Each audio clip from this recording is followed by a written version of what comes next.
Physics में Nobel पुरस्कार की घोषणा। पियरे ऑगस्टिनी, फेरेंस क्राउसेस और एनी एल हुलियर को मिला award.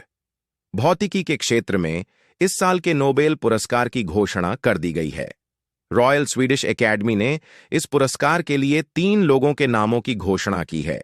Royal Swedish academy of sciences ने मंगलवार 3 अक्टूबर को प्रकाश की अत्यंत छोटी तरंगों के साथ इलेक्ट्रॉनों की दुनिया की खोज के लिए भौतिकी में 2023 का नोबेल पुरस्कार दिया।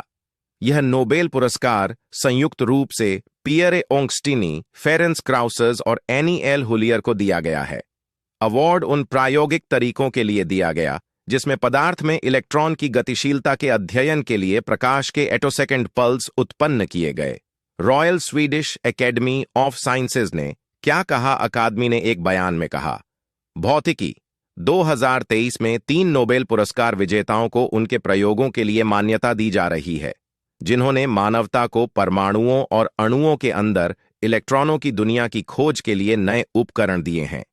पियरे ऑगस्टिनी, फेरेंस क्राउसेस और एनी एल हुलियर ने प्रकाश की बेहद छोटी पल्स बनाने का एक तरीका प्रदर्शित किया है, जिसका उपयोग उन तेज प्रक्रियाओं को मापने के लिए किया जा सकता है जिनमें इलेक्ट्रॉन चलते हैं। क्या होता है एटोसेकंड? एटोसेकंड 1 सेकंड का 1 क्विंटिलियनवां हिस्सा होता है या 1 नैनोसेकंड का 1 अरबवां हिस्सा। एटोसेकंड्स का मतलब होता है 10 की पावर -18 सेकंड। 1 एटोसेकंड इतना छोटा होता है कि 1 सेकंड में उतने ही परिवर्तन होते हैं जितने ब्रह्मांड के जन्म के बाद से अब तक हुए हैं। इलेक्ट्रॉनों की दुनिया में एटोसेकंड के कुछ 10वें हिस्से में परिवर्तन होते हैं।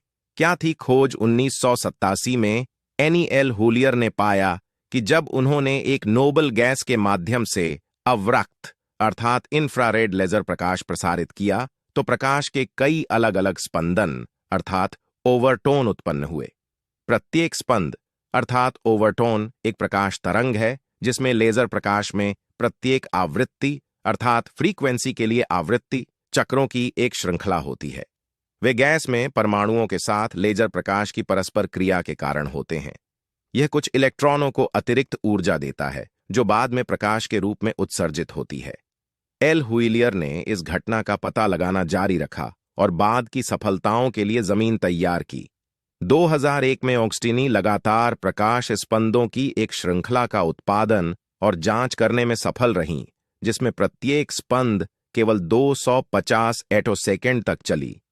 उसी समय फेरेंस क्राउसेस एक अन्य प्रकार के प्रयोग के साथ काम कर रहे थे, जिन्होंने 650 एटोसेकंड तक चलने वाले एकल प्रकाश पल्स को अलग करना संभव बना दिया।